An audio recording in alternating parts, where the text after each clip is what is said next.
بسم اللہ الرحمن الرحیم۔ السلام علیکم۔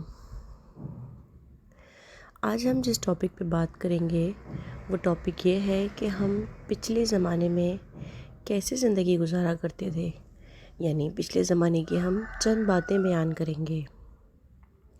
گھروں میں خط آتے تھے، جو لوگ پڑھنا نہیں جانتے تھے وہ ڈاکیے سے خط پڑھواتے تھے۔ ڈاکیہ تو گھر کا ایک فرد شمار ہوتا تھا، خط لکھ کے بھی دیتا تھا اور پڑھ کے بھی دیتا تھا، اور لسی پی کر سائیکل پر چلا جاتا تھا۔ امتحانات کا نتیجہ آنا ہوتا تھا تو نصر من اللہ و فتح قریب پڑھ کر نکلتے تھے اور خوشی خوشی واپس پاس ہو کر آ جاتے تھے۔ یہ وہ دور تھا جب لوگ کسی کی بات سمجھ کر اوکے نہیں ٹھیک ہے کہا کرتے تھے۔ موت والے گھر میں سب محلے دار سچے دل سے روتے تھے اور خوشی والے گھر میں حقیقی کہکہے لگاتے تھے۔ ہر ہمسایہ اپنے گھر سے سالن کی ایک پلیٹ ساتھ والوں کو بھیجتا تھا اور ادھر سے بھی پلیٹ خالی نہیں آتی تھی۔ میٹھے کی بھی 3 اقسام ہوتی تھیں: حلوہ، زردہ چاول اور کھیر۔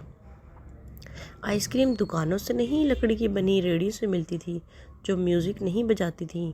گلی گلی میں سائیکل کے مکینک موجود تھے، جہاں کوئی نہ کوئی محلے دار قمیص کا کونا منہ میں دبائے پمپ سے سائیکل سے بھرا ہوا نظر آتا تھا۔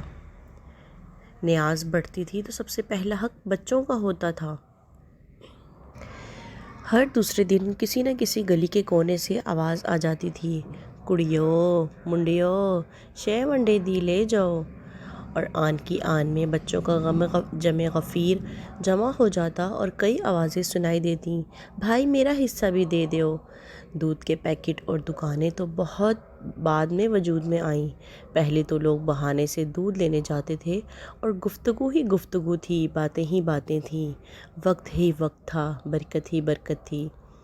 گلیوں میں چرپائیاں بچھی ہوئی ہوتی تھیں، محلے میں بابے حقے پی رہے ہوتے تھے اور پرانے بزرگوں کے واقعات بیان ہو رہے ہوتے تھے۔ جن کے گھروں میں ٹی وی آ چکا تھا انہوں نے اپنے دروازے محلے کے بچوں کے لیے ہمیشہ کھلے رکھے ہوتے تھے۔ مٹی کا لیپ کی چھت کے نیچے چلتا ہوا پنکھا سخت گرمی میں بھی ٹھنڈی ہوا دیتا تھا، لیکن پھر اچانک سب کچھ بدل گیا۔ ہم قدیم سے جدید ہو گئے۔ اب باورچی خانہ سیڑھیوں کے نیچے نہیں ہوتا، کھانا بیٹھ کر نہیں پکایا جاتا، دسترخوان شاید ہی کوئی استعمال کرتا ہو۔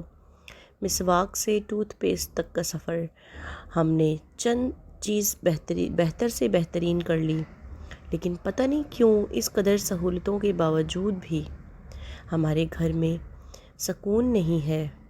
ان تمام سہولتوں کے باوجود بھی ہر گھر میں ہی ایک ایسا ڈبہ ضرور رکھنا پڑتا ہے کہ جس میں ڈپریشن، سر درد، بلڈ پریشر، نیند، وٹامنس کی گولیاں ہر وقت موجود ہوتی ہیں۔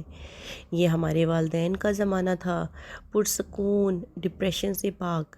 آج کل تو 10 سال کے بچے کو بھی ٹینشن ہوتی رہتی ہے، کیونکہ وہ لوگ سچے دل سے نماز کی ادائیگی کرتے تھے، وہ لوگ سچے دل سے صدقات دیتے تھے، وہ لوگ سچے دل سے نیکیاں کرتے تھے۔ اللہ پاک ہمیں بھی ان جیسا سچا بنائے، سچا عاشق رسول بنائے، سچا نمازی اور نیک نصیب بنائے۔ اللہ پاک ہمارے بھی وقت میں برکت عطا فرمائے۔ آمین ثم آمین۔ جزاک اللہ خیرہ۔ ویڈیو اچھی لگی ہو تو آگے ضرور شیئر کیجیے۔ بسم اللہ الرحمن الرحیم۔ السلام